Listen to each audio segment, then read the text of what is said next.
अस्सलाम वालेकुम प्यारे रीडर्स, कैसे हैं आप सब। आज हम रीड करेंगे सो से इश्क नॉवल की एपिसोड नंबर 3, जो कि धड़कन शाह की तहरीर है। और एपिसोड पढ़ने से पहले काइंडली वीडियो को लाइक और चैनल को सब्सक्राइब कर दें। और अब एपिसोड को पढ़ना स्टार्ट करते हैं। स्याह गुलाब की मानिंद हूँ, न हर किसी को मैसर और ना हर किसी को पसंद। हाइज़म गाड़ी से कूदकर उतरते तेजी से हवेली के अंदर भागी। इसके सामने माजी की कुछ भयानक मंजर घूमे तो इसके कदमों में और तेजी आ गई। आंखें बार बार धुंधला रही थी, जिन्हें वो बेदर्दी से रगड़ती आगे बढ़ रही थी। वो बिना इर्द गिर्द देखे सीधे आइनूर के कमरे में दाखिल हुई, जहां जहरा घुटनों में छुपाए हिचकियों से रो रही थी। हाइज़म बिना एक पल की देर किए इसकी तरफ भागी और इसे लिए नूर को सीने में भेज लिया। सहारा पाकर वो और जोरों से रोने लगी। बस बस मेरी जान, मैं आ गई हूँ। रोना बंद करो और बताओ क्या हुआ है। क्या किसी ने कुछ कहा है? बताओ मुझे। आज मैं इनको छोड़ूंगी नहीं। वो सीने में इसे भेजे सर्द आवाज़ में बोली। इसकी आंखों से शोले भड़क रहे थे। आइनूर का इस तरह से बिलक बिलक कर रोना इसे अनजाने खदशात से आगाह कर रहा था। दिल में खौफ ने पंजे गाड़े थे। माजी की कुछ भयानक धुंधली यादों ने जहन के पर्दों पे दस्तक दी तो वो लर्ज उठी। वो नहीं चाहती थी कि माजी में जो इसकी माँ के साथ हुआ वही इसकी बहन के साथ, क्योंकि इससे ज़्यादा इन हवेली वालों की सफाकी से कौन वाकिफ था। वही तो थी जिसने अपनी माँ को इन हवेली वालों की अना के भेंट चढ़ते देखा था। इसने अपनी बहन को इन हवेली वालों से बचाने के लिए बहुत कुछ सोच रखा था, जिस पे अब अमल करना बाकी था। नूरे मेरी जान, अब बताओ आप क्यों रो रही थी? किसी से डरने की कोई ज़रूरत नहीं है। मैं हूँ आपके साथ, अब आपको कोई हर्ट नहीं कर सकता। कुछ देर बाद आइनूर के रोने में कमी आई तो हाइज़म नरमी से इसके बालों को समेटती मोहब्बत से बोली। तो वो कुछ बताने के बजाय पूरी तरह से इसमें घुसने की कोशिश करने लगी। रोना तो बंद हो गया था, लेकिन इसका पूरा जिस्म कांप रहा था और हल्की हल्की सिसकियां अब भी गूंज रही थीं। हाइज़म के पूछने पर इसके चेहरे पर एक तारीक साया लहराया तो आंखों में खौफ उभर आया और आंखों में वही शश वाली सरगोशी गूंजी जो इसे किसी को भी कुछ बताने से मना करती थी। तो कुछ नहीं दीदू, वो वॉशरूम में छिपकली थी ना, इसलिए मैं डर गई थी और आपको कॉल कर दी। वो फ़ौरन खुद को कंट्रोल करती बहाने बनाती हुई बोली। मकसद हाइज़म को मुतमईन करना था, जो कि वो हुई तो नहीं, बल्कि इसकी तशवीश और ज़्यादा बढ़ गई थी। हाइज़म ने जांची थी निगाहों से आइनूर के रोए रोए सुर्ख चेहरे को देखा। रोने से इसकी बड़ी बड़ी नीली आंखें सुर्ख रंग हो गई थी। वो मुतमईन नहीं हुई थी, लेकिन इसने सोच लिया था कि पता लगा कर रहेगी आखिर इसकी बहन की इस हालत का जिम्मेदार कौन है। आइनूर नमीर शाह 20 साल, एक हसीन लड़की, 5 फुट से निकलता कज्जिल सी नीली गहरी आंखें, मैदे जैसी रंगत, बारीक नाक, गुलाब की पंखड़ी जैसे गुलाबी होंठ, स्याह लंबे बाल, चेहरे पर बेइंतहा मासूमियत लिए वो कोई नाजुक गुड़िया ही लगती थी। आइनूर शाह एक ऐसी लड़की जिसे इसके अपनों ने इस कदर जहनी अजियतें दी कि इसे इंसानों से डर लगने लगा। इसकी नीली खूबसूरत आंखें हमेशा उदास और खाली रहती हैं, जिसमें ना कोई जज्बा, ना कोई एहसास, ना कोई ख्वाहिश, ना कोई हसरत और ना ही कोई तमन्ना। अपनों के होते हुए भी वो घुट घुट कर जी रही थी। आज हाइज़म शाह ने जो हरकत की थी वो सरदार अफशाल ज़ईम शाह के नज़दीक मुआफ़ी के लायक कतई नहीं थी। इसने सरदार अफशाल शाह के इख्तियार को ललकारा था। वो गज़ब गज़ब से भरा हवेली वापस आया था। अगर हाइज़म शाह इसके सामने होती तो वो ना जाने इसका क्या हाल करता। पुत्र जी, क्या हुआ? इतने गुस्से में क्यों हो? आज तुमने तो इलेक्शन की रैली निकालनी थी ना। अम्मा जान, अभी आप मुझसे कोई सवाल ना ही करें तो बेहतर होगा, क्योंकि अभी किसी सवाल का जवाब नहीं देना चाहता। इस वक्त मैं अपने आपे में नहीं हूँ। वो अपने चेहरे पर हाथ फेरता खुद को रिलैक्स करने की कोशिश करते हुए बोला। शाहसाई ने हैरत से अपने खूबसूरत पोते को देखा, जिसका चेहरा गुस्से और इश्तियाक से सुर्ख हो गया था। लेकिन पुत्र, हुआ क्या है? कुछ बताएगा भी? दादा जान के सवाल पर अफशाल शाह ने हाइज़म शाह का कारनामा बताया कि किस तरह हाइज़म मर्दों की भीड़ में खड़ी इससे बहस कर रही थी। न सर पे दुपट्टा था और न ही चादर। अफशाल की बात सुनकर वहाँ मौजूद हर शख्स के चेहरे गुस्से से लाल हो गए।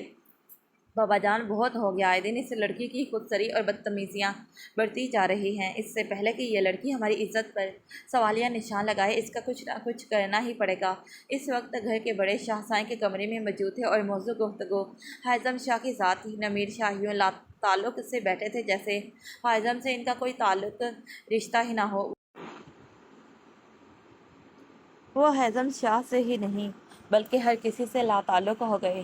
सारी दुनिया से कट कर रह गए थे, अपनी ही दुनिया में मस्त रहते। कोई बुला लेता तो हूँ हाँ में जवाब देकर खामोश हो जाते। हाँ बाबा जान, भाई साहब सही कह रहे हैं। इससे पहले कि ये लड़की अपनी माँ की तरह हमारे सरों में खाक डाले, इसका कुछ करें। शाहसाई ने एक नज़र सबको देखा और फिर खामोश बैठे विशाल को मुखातिब किया।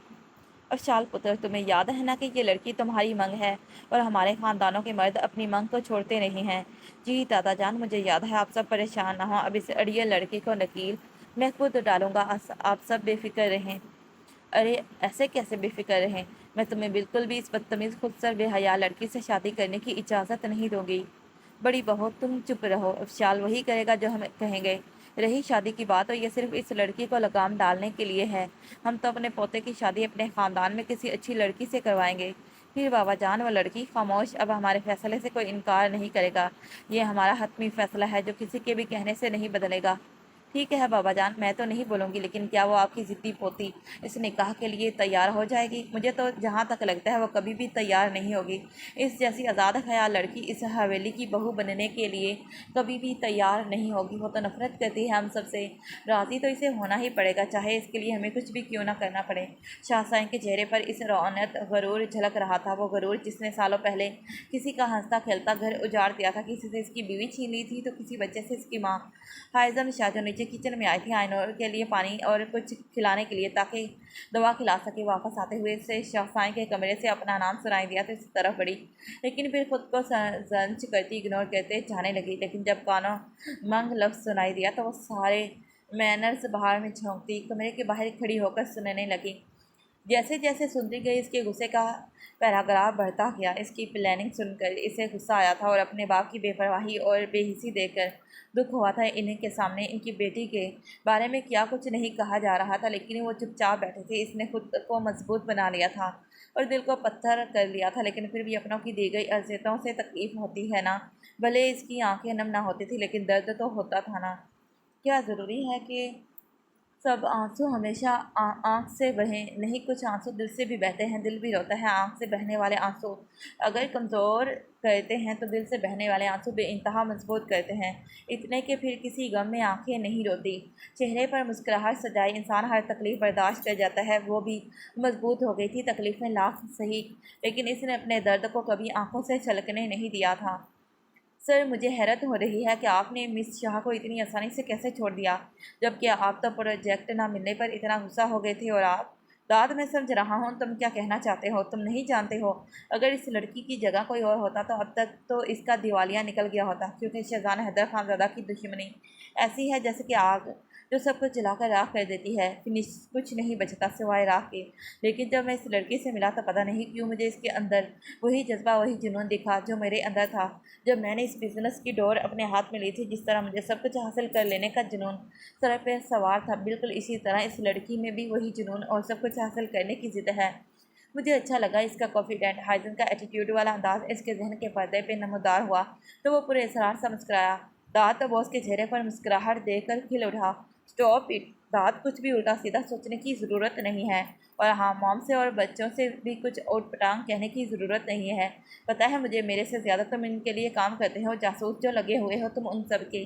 दाद जो कुछ कहने के लिए मुँह खोल रहा था, शहजादा हैदर ने इसे पहले ही चुप करवा दिया। उफ़! सर को कैसे पता कि मैं ऑफिस की बातें मेंशन में जाकर बताता हूँ? अच्छी तरह जानता हूँ मेरी सारी एक्टिविटी की डिटेल्स घर वालों को तुम्हारे अलावा कोई नहीं बता सकता। खड़े खड़े मुराकबे में मत चले जाना। जाओ जाकर मेरे लिए ब्लैक कॉफ़ी लेकर आओ। उफ, ये सर और सर के तंज। दादा खजल होकर सर खुजाता वहाँ से चला गया। आइनूर की खौफ और वहशतज़दा हालत ने हाइज़म को बहुत कुछ सोचने पर मजबूर कर दिया था। सारी रात वो इसी के बारे में सोचती रही थी। फिर एक नतीजे पर पहुंचकर इसने एक फ़ैसला किया था जिस पे आज अमल करना था। वो निकसिक से तैयार होकर नीचे आई जहाँ बैठे सब नाश्ता कर रहे थे। नूर को इसने कमरे में ही रहने दिया था क्योंकि इसकी तबीयत ख़राब थी। वो बाकी सबको नज़रअंदाज करते सीधा अपने डैड की तरफ बढ़ी जो अपने सामने मौजूद नाश्ते पर नज़र जमाए चुपचाप नाश्ता कर रहे थे।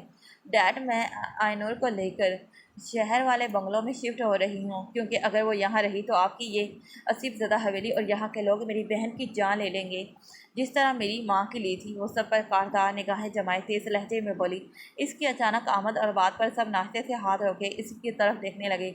ओ बीबी, तो अभी तक तुम्हारी बहन की जान निकली क्यों नहीं? जिंदा सही सलामत तो है और हमारे सरों पे मुसल्लत है, अच्छी भली जी रही है।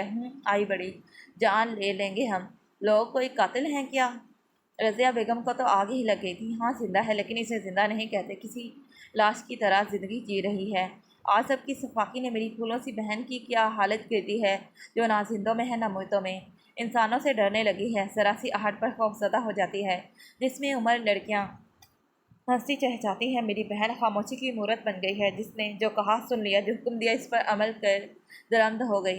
रोबोट बनाकर रख दिया है इसे, और बोल रही हैं कि जिंदा है, जी रही है। जुबिया बेगम अफशाल साहब की माँ की बात सुनकर वो तेज में आकर चीख पड़ी। ठीक है, हम तुम्हें इस लड़की को ले जाने देंगे, लेकिन हमारी एक शर्त है।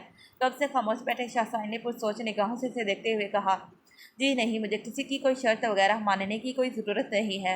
वो मेरी बहन है और इस पर मेरा पूरा हक है, चाहे जहाँ चाहो ले जाऊँ और मैं लेकर जाऊँगी। उस शाहसाइन की बात की नफ़ी करती हुई बोलती वो वहाँ मौजूद हर शख्स को बुरी लगी थी। लड़की, तुम बार बार हमारी बातों की नफ़ी करते हुए हमारे गज़ब को ललकार रही हो। तुम ऐसा करके अपनी और अपनी बहन के लिए सिर्फ मुश्किलात खड़ी कर रही हो और कुछ नहीं। अगर तुम्हें अपनी बहन को यहाँ से लेकर जाना है तो तुम्हें हमारी शर्त माननी ही होगी। ठीक है, मुझे मंजूर है, आप अपनी शर्त बताएं।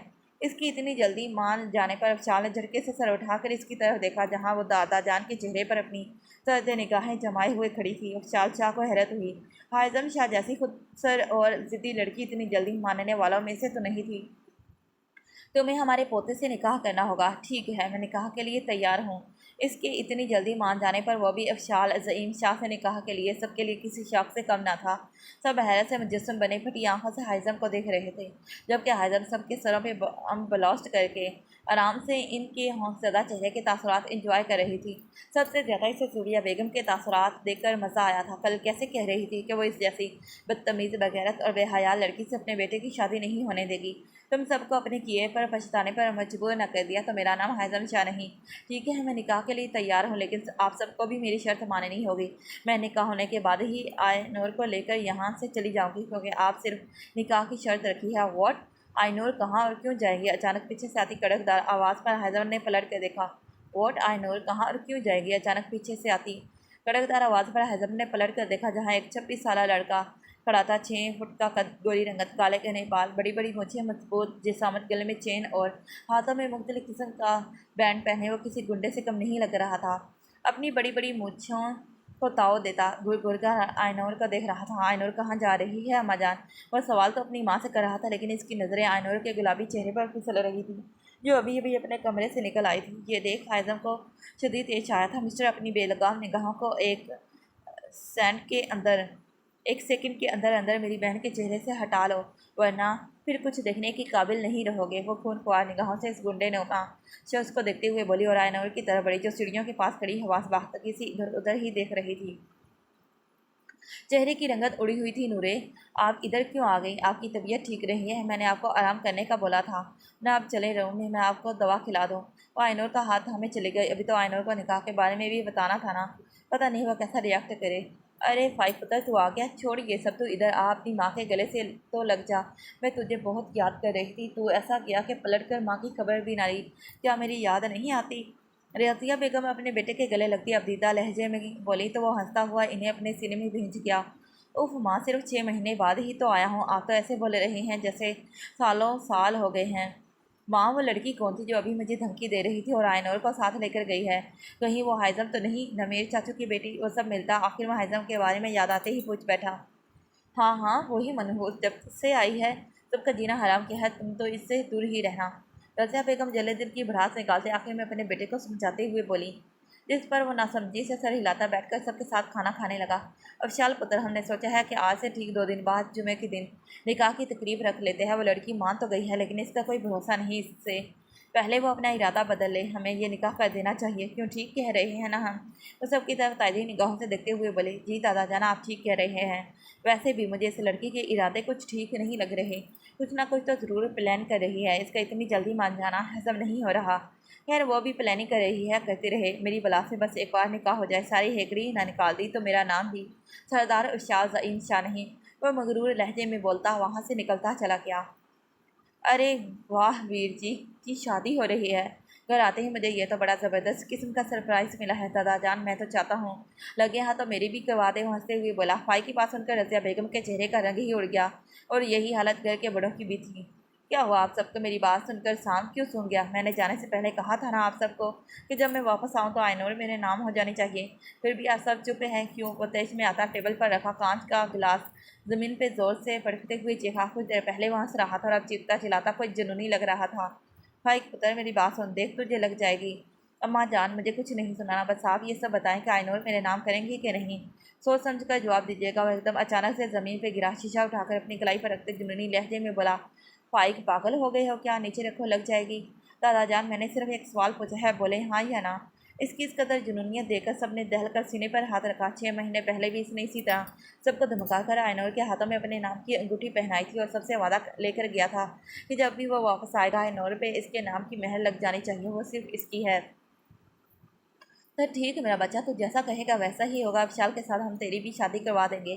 तो अब ये फेंकते वरना चोट लग जाएगी। रज़िया बेगम दिल पे पत्थर रख के अपने बेटे की खातिर मान गई, लेकिन दिल में इन दोनों बहनों के लिए नफरत और ज़्यादा बढ़ गई, खासकर आइनूर के लिए। अब ये बात हाइज़म पता चलेगी तो न जाने कौन सा तूफान आएगा।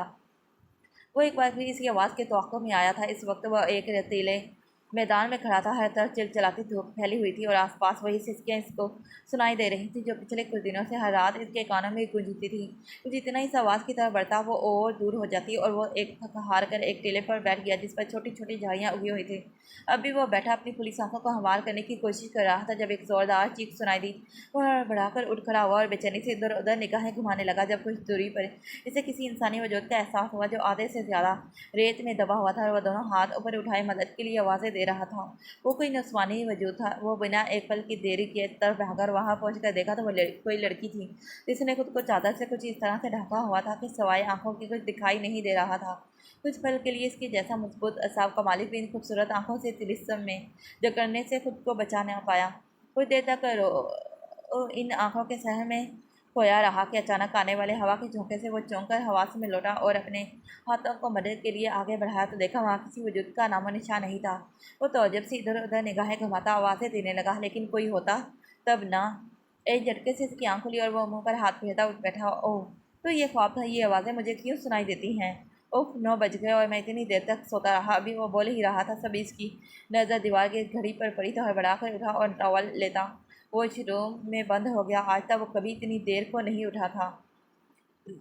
जेशम कब से बैठी हाइज़म के कान खा रही थी कि इसे वो तैयार करेगी, लेकिन हाइज़म मान ही नहीं रही थी। जेशम और शाही को जब से पता चला था कि हाइज़म इनकी बेटी की दुल्हन बनने वाली है, इसकी इनकी खुशी का कोई ठिकाना नहीं था। अभी जेशम आइनूर और हाइज़म के मुश्तरका कमरे में मौजूद बक बक किए जा रही थी, जबकि आइनूर अपने चेहरे को हाथों की प्याली में रखे मुस्कुराते हुए अपनी दीदी को देख रही थी। आइनूर के चेहरे पर बच्चों जैसी मासूमियत थी और एक होंठों पर प्यारी सी मुस्कुराहट रक्स कर रही थी। हाइज़म जब से आई थी आइनूर को पहली दफ़ा यूँ खुश और मुस्कुराता देख रही थी। इसने दिल में इसके यूं ही खुश और मुस्कुराते रहने की दुआएं की थी जो अर्श पे जाकर कबूलियत का दर्जा पा तो गई थी, लेकिन कब।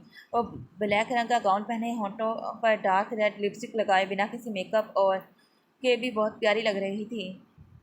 अचानक से सामने रखा इसका मोबाइल रिंग हुआ जहाँ माई स्पॉट सिस्टम लिखा आ रहा था, जिसे देखकर वह ज़ेरेलक मुस्कुराई और शरारत से निचला दांतों में दबाए कॉल अटेंड की। जब दूसरी तरफ से पूरी ताकत से गोलाबारी शुरू हो गई थी। तो तुम निकाह कर रही हो, वो भी बिना मुझे बुलाए? बदतमीज़ लड़की, जब मेरे बिना शादी कर ही रही थी तो ये स्टेटस लगाकर मेरा फ़ोन चलाने की क्या ज़रूरत थी? ना जाने किस लंगड़े लूल्हे से शादी कर रही हो कि मुझे इन्फॉर्म करने की ज़रूरत भी महसूस नहीं की। ओह मेरी चीनी एक्सप्रेस, थम जाओ, सांस ले लो, मैं कहीं भागी नहीं जा रही। आराम से गोलाबारी करना। ठीक है फिर चल फटाफट बता, लड़का कौन है, क्या करता है और कहाँ रहता है? सरदार विशाल ज़ईम शाह, शाह साईं का लाडला पोता, 40 गाँव का सरदार। वो होंठों को शरारत से दांतों में दबाए बोली। तो दूसरी तरफ कॉल पे मौजूद रिहाम को करंट का शदीद तरीन झटका लगा।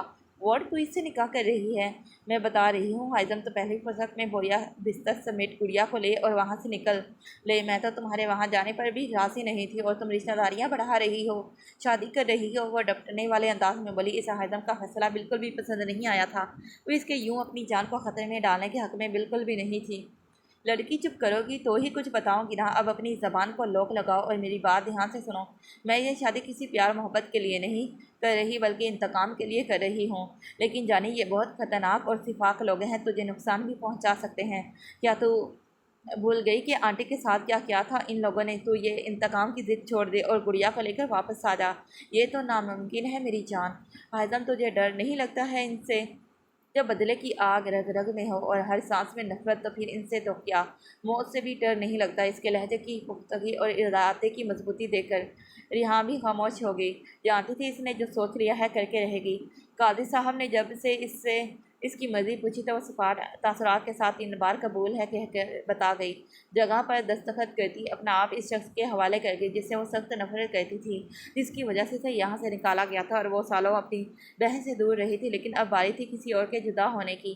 अब बारी थी बदले और इंतकाम की, क्योंकि अब हुक्म का इका तो इसके हाथ आ गया था। कादी साहब ने ठीक इसी तरह अफशाल साहब से भी इसकी मर्जी पूछी, तो वो भी बिना किसी एतराज़ के सरदर्दी खामोशी से 3 बार कबूल है कहकर निकाहनामे पर दस्तखत कर गया।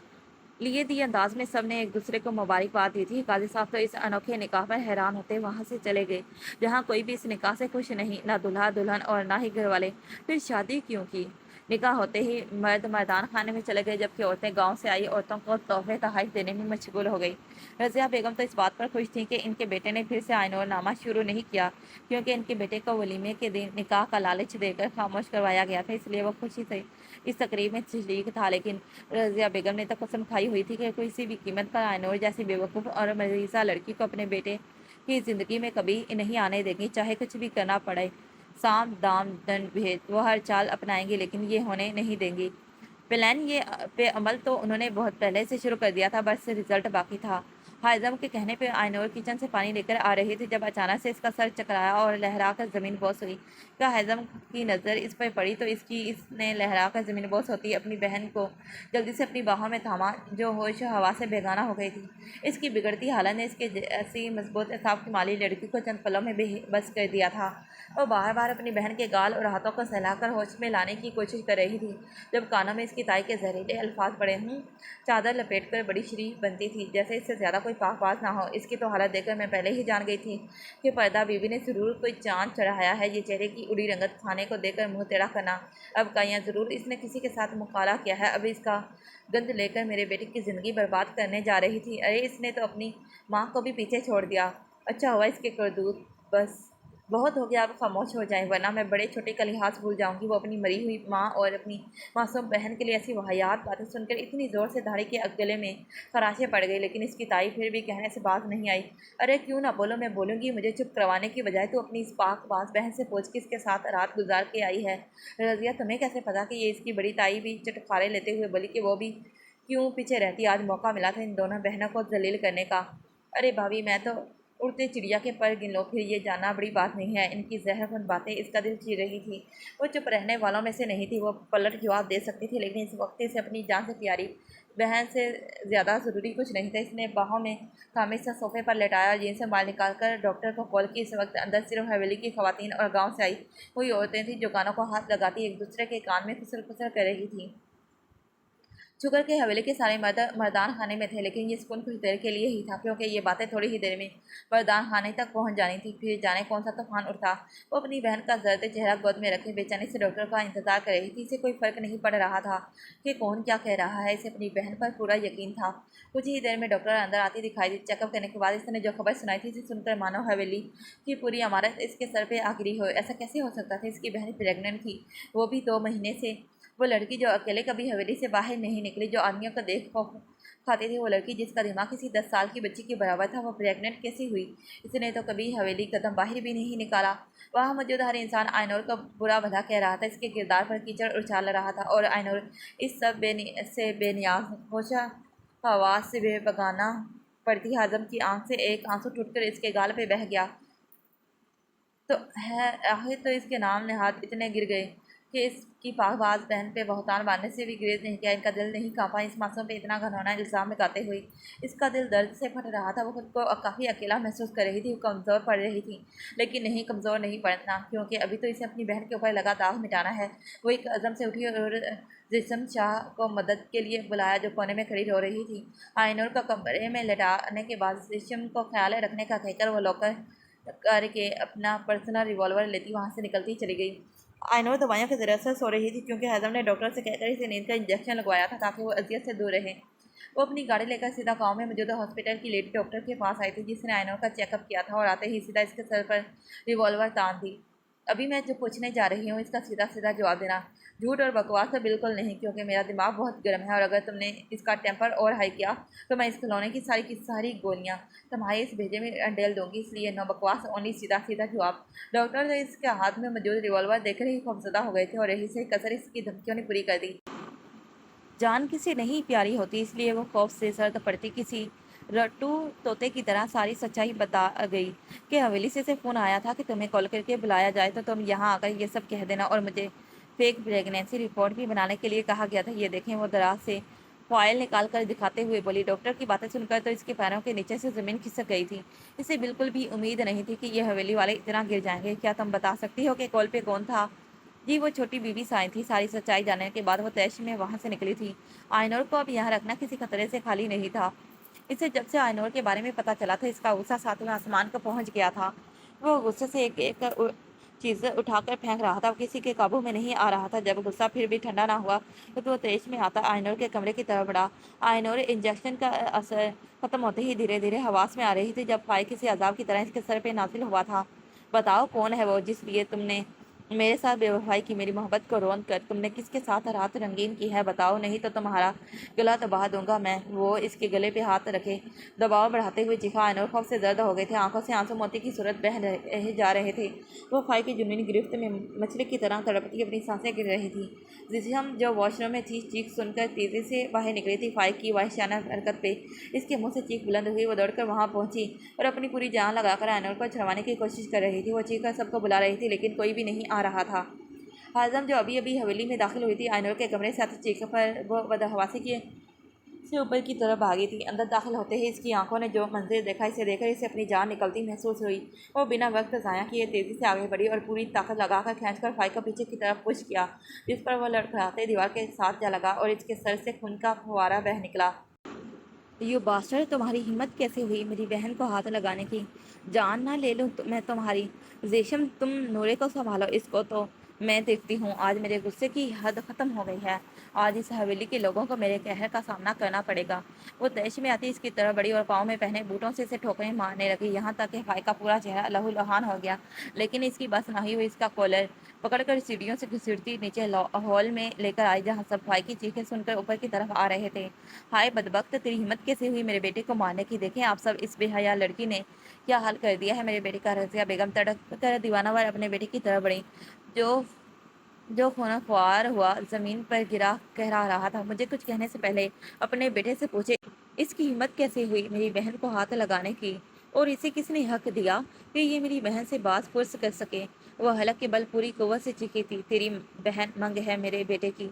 वो पूरा हक रखता है सवाल करने का कि तेरी बहन ने किसके साथ मुकाला किया है। अरे मेरा बेटा तो सिर्फ सवाल पूछ रहा था। दूसरा कोई होता तो ऐसी बेशर्मी पर गोलियों से छलनी कर देता। अपनी ज़बान को लगाम दे रज़िया बेगम, नहीं तो अगर मैंने लगाई ना तो फिर तामर बोलने के काबिल नहीं रहेंगी। इनका बार बार आइनूर को बुरा भला कहना इसके तैश में इजाफा कर रहा था। माइंड योर लैंग्वेज हाइजम, ये किस लहजे में तुम छोटी माँ से बात कर रही हो? बोलो मत कि वो तुमसे उम्र में बड़ी हैं। कब से जब्त करता? विशाल भी आखिरकार बोल पड़ा, मैं नहीं भूल रही, लेकिन शायद अपनी घटिया प्लानिंग करते वक्त ये भूल गई थी कि ये जो कुछ ये कर रही हैं ऊपर वाला देख रहा है। मिस्टर विशाल ज़ईम शाह, मुझे कुछ कहने से पहले ये देख लें, जिसे देखने के बाद शायद आपके पास कहने के लिए कुछ ना बचे। वो जैकेट की जेब से रिपोर्ट निकालकर इसके हाथों पर रखती आग उगलती लहजे में बोली, ये तो प्रेगनेंसी रिपोर्ट है। जी हाँ सरदार साहब, ये आइनूर की प्रेगनेंसी रिपोर्ट है, लेकिन ताज्जुब वाली बात है कि बिना टेस्ट करवाए ये रिपोर्ट कैसे बन गई? ज़्यादा हैरान की होने की ज़रूरत नहीं है। इस बात का खुलासा भी मैं कर देती हूँ। ये रिपोर्ट आपकी प्यारी छोटी माँ ने बनवाई है। यकीन नहीं है तो ये ले जीता जागता सबूत है। जब मोबाइल पर वॉइस रिकॉर्डिंग ऑन करते हुए बोली, जो इसने डॉक्टर के सच बताते वक्त बनाई थी। सच सामने आ जाने पर किसी को कोई फ़र्क नहीं पड़ा था सिवाय शाज़ इमशा के। वो तो हैरत से पटी आंखों से अपनी चची को देख रहा था, जिन्होंने खुद 2 बेटियों की माँ होते हुए किसी की बेटी पर इतना संगीन इल्ज़ाम लगाया था। वो जालिम था और सिफाक भी था, लेकिन इतना भी बेरहम नहीं था कि किसी पाक लड़की पर तहमत लगाई जाए और वो चुप रहकर बढ़ावा दे। लड़की भी कौन, इसी की चचा की बेटी, खानदान की इज्जत। चची, आप खुद एक औरत होकर ऐसा कैसे कर सकती हैं? आपका दिल नहीं कांपा एक मासूम पे इतना बड़ा इल्ज़ाम लगाते हुए? अफशार सदमे से चूर आवाज़ में सवसार करते हुए बोला। हायदम खामोशी से सबको इग्नोर करते हुए जल्दी अपने डैड के पास आए, जो चुपचाप खड़े ज़मीन पे न जाने क्या ढूंढ रहे थे। डैड, क्या अब भी आप चुप रहेंगे, कुछ भी नहीं बोलेंगे? कहीं ऐसा ना हो डैड कि आप अपनी खामोशी की वजह से अपनी बीवी की तरह अब अपनी बेटी को भी खो दें। आप मॉम को तो नहीं बचा सके थे, लेकिन आपके पास अपनी कोताहियों और गलतियों को सुधारने का आखिरी मौका है डैड। हो सके तो इल्ज़ाला करने की कोशिश करना। वो इन पर एक नज़र डालती वहाँ से चली गई। बगैर सबूत शरीफ के किसी मुसलमान मर्द या औरत पर बदकारी या नाजायज़ तालों की तहमत लगाना हराम और गुनाह कबीरा है, और औरत पाक दामन हो तो इस पर तहमत का गुनाह आम शख्स पर तहमत से भी सख्त है। अगर कोई शख्स किसी पर जना की तहमत लगाता है तो इस्लामी हुकूमत में ऐसे शख्स से इसके दावे पर गवाह तलब किए जाएंगे। अगर वो गवाह पेश न कर सके तो इसे हद गज़फ लगाई जाएगी। वो अंदर तो आइनोर बेड पर दोनों घुटनों में चेहरा छुपाए उचकियों से रो रही थी और इसे मुसलसल चुप करवाने की कोशिश कर रही थी, लेकिन वो रोए जा रही थी। रोने से इसका पूरा वजूद हिचकोले खा रहा था। हाइज़म तड़प कर इसकी तरफ बढ़ी और इसे अपनी आगोश में छुपा गई। तकलीफ़ को सहना मुश्किल होता है, लेकिन किसी अपने को तकलीफ़ में देखना इससे भी ज़्यादा मुश्किल होता है। इसे आइनूर की तकलीफ़ ना बर्दाश्त लग रही थी। इसके रोने से दिल तड़प रहा था। बस मेरी जान, कुछ नहीं हुआ, मैं हूं ना, मैं अपनी नूरे को कुछ नहीं होने दूंगी।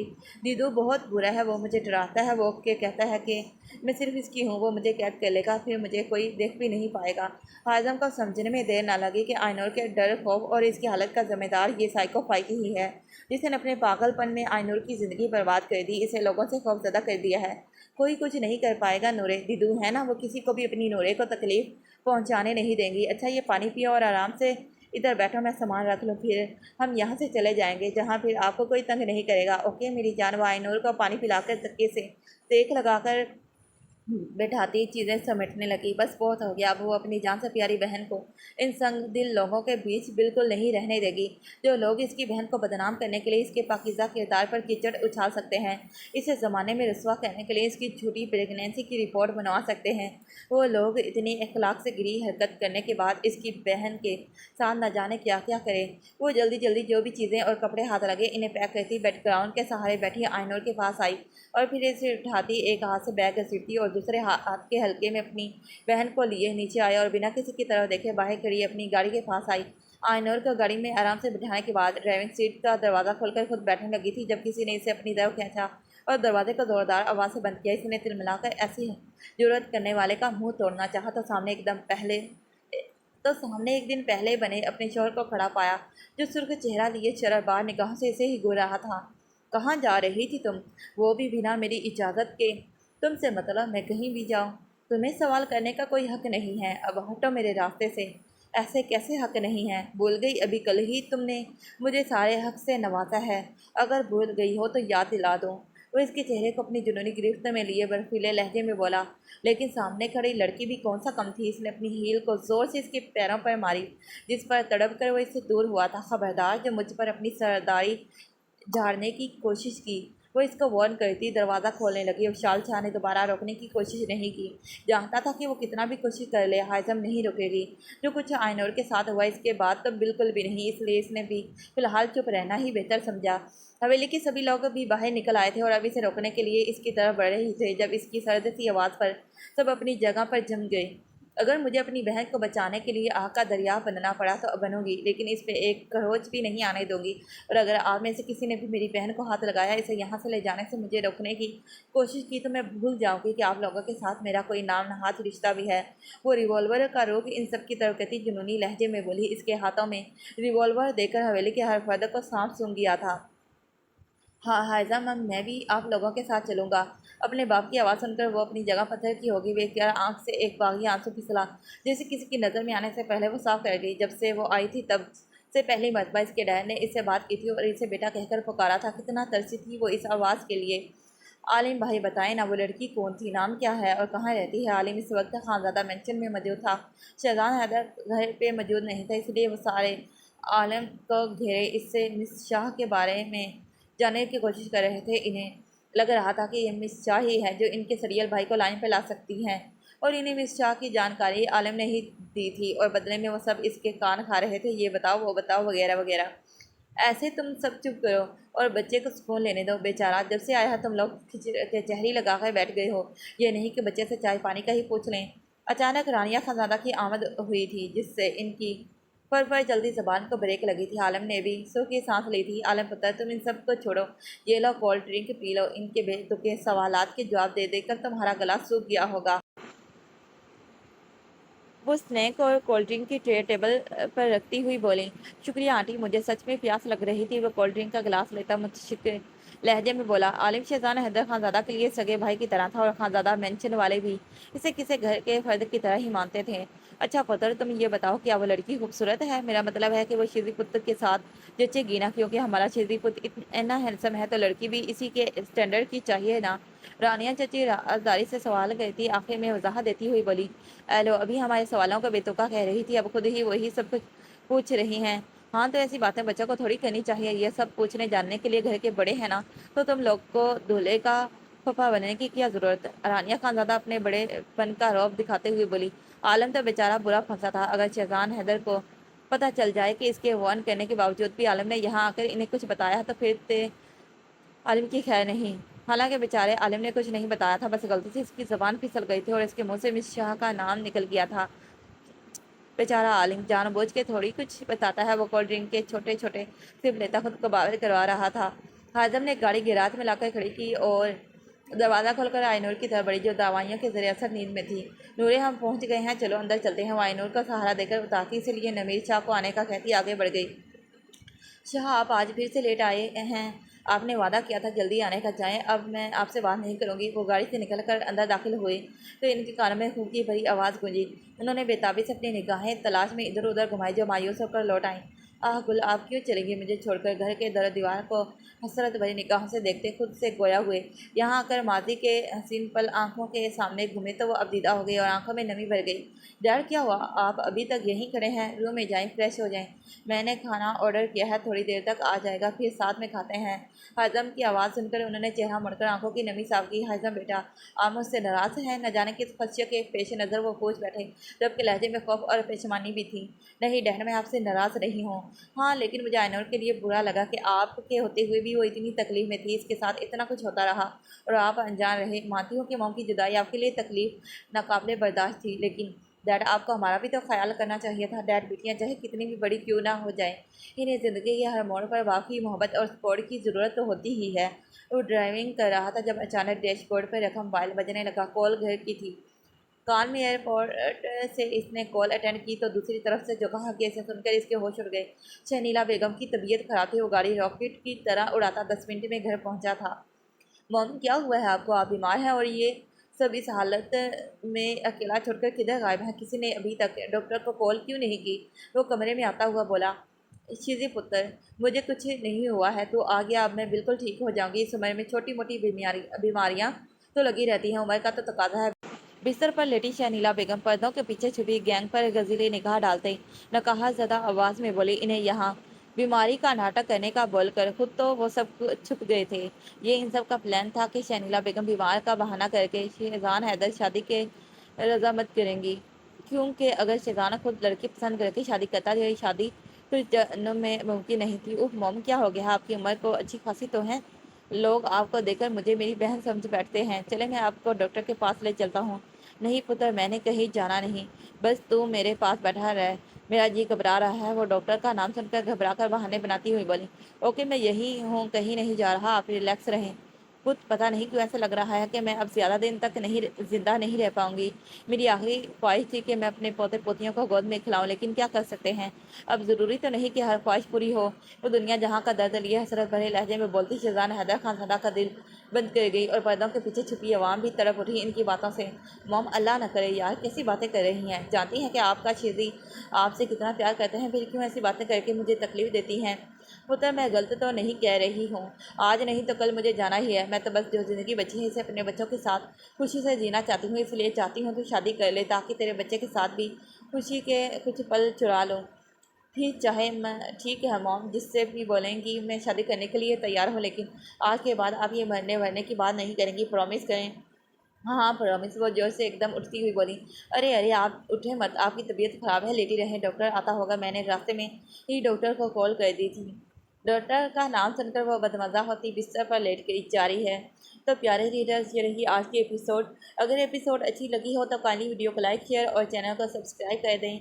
और फिर मिलते हैं इसी नावल के नेक्स्ट पार्ट पर। तब तक के लिए प्यारे रीडर्स, अल्लाह हाफिज़, bye bye and take care. Thanks for watching this video.